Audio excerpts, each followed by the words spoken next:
ఆఖరికి బర్రెని కూడా రేపు చేశారు కదా అన్న, నిన్నగాక మొన్న 8 మంది బరగొడ్లను కూడా రేపు చేసే పరిస్థితికి వచ్చింది.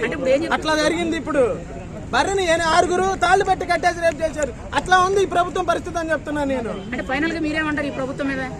ఈ ప్రభుత్వం అనేది, కూటమి ప్రభుత్వం అనేది దౌర్జన్యాలకి, దాక్షిణకాండకి ప్రత్యేకంగా చెప్పదగింది ఏం లేదు. వాళ్ళు ఏదైనా చేయాలనుకున్నారో అదే చేస్తున్నారు. నిన్న ఒక మాట విన్నారా? అయ్యన్న పాత్రుడు ఒక మాట అన్నాడు, జగన్ ఓడిపోలేదు, చచ్చిపోలేదురా, ఓడిపోయాడు అని అన్నారు. మీరు పబ్లిక్ గా విన్నారుగా. అంటే జగన్ చంపేస్తారా? చెప్పండి. నిన్న జగన్ కూడా ప్రెస్ మీట్ లో చెప్పాడు కదా, మీరు ఏదైనా చేయాలనుకుంటే నన్ను చంపేయండి, నా ప్రజల జోలికి వెళ్ళొద్దని అన్నాడు. ఏ రోజైనా మీరు మాట్లాడారా ఈ విధంగా? అంటే గత 5 ఏళ్లలో ఇంతకంటే ఎక్కువ దారుణాలు జరిగిన చాలా మంది విమర్శిస్తున్నారు. చూపిమని చెప్పమన్నా. ఇప్పుడు ఈ 45 రోజుల్లో జరిగినాయి రోజు చూస్తానే ఉన్నారు కదా మీరు. 45 రోజుల్లో మీరు ఏం చూస్తున్నారు? ప్రతిరోజు టీవీలో ఒక చిన్న పిల్ల మీద, చిన్న మైనర్ బాల్ రేప్ చేసి పాపం చంపేయటమేనా? ఇంతవరకు శవం దొరికిందా? మరి మీరేం చేస్తున్నారు? ఇన్నాళ్ళు పెట్టి మరి వారం 10 రోజులు అవుతుంది. మరి ఆ పిల్ల శవం తీసుకురండి అన్న. మీరు ప్రభుత్వం మీదే కదా, మీరు తీసుకురండి. చిన్న పిల్లలు, 9th క్లాస్ చదివే పిల్లలు, 3rd క్లాస్ అమ్మాయిని రేపు చంపేశారు. ఇవాళ కూడా మీరు ఎందుకు యాక్షన్ తీసుకోవట్లేదు? దాని గురించి ఎందుకు మాట్లాడరు మీరు? మరి గత ప్రభుత్వంలో జరిగినాయి అన్న, మీ ప్రభుత్వం ఇప్పుడు వచ్చింది కదా, మీరు ఎందుకు చేయట్లేదు?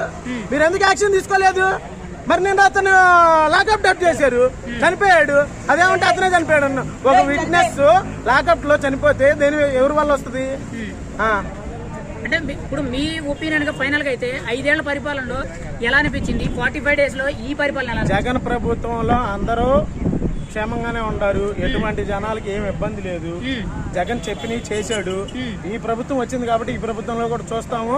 వీళ్ళు ఏం చేస్తారో చూద్దాము, అప్పుడు విమర్శిస్తారు. అది అంటే ఇప్పుడు మీరు అన్నారు కదా, జగన్ పరిపాలన నెంబర్ 1 గా బాగుందని అన్నారు. మరి నెంబర్ 1 గా ఉందన్నప్పుడు ఎందుకు అంత దారుణంగా ఓడిపోయారు? చెప్తున్నా కదన్నా, 36 మంది నేను పోటీతో కలుపుకు రాలేదు కదా, ఒక్కడే వచ్చాడు కదా.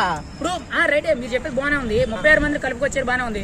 వీళ్ళందరూ కలిపితే వచ్చిన ఓట్లు మీ జగన్ కి 1 సైడ్ వచ్చింది. కానీ దారుణంగా ఓడిపోయారు కదా. కనీసం కొన్ని సందర్భాల్లో వైఎస్ఆర్సీపీలో కూడా కొంతమంది నాయకులు వాళ్ళు కూడా గెలవలేకపోయారు. తెలిసిందే. అది గత ప్రభుత్వం బీజేపీతో పొత్తులో ఉంది, ఇప్పుడు బీజేపీతో పొత్తులో ఉంది. జగన్ గారు ఎప్పుడు ఏ రోజు బీజేపీతో పొత్తులో లేడు. అది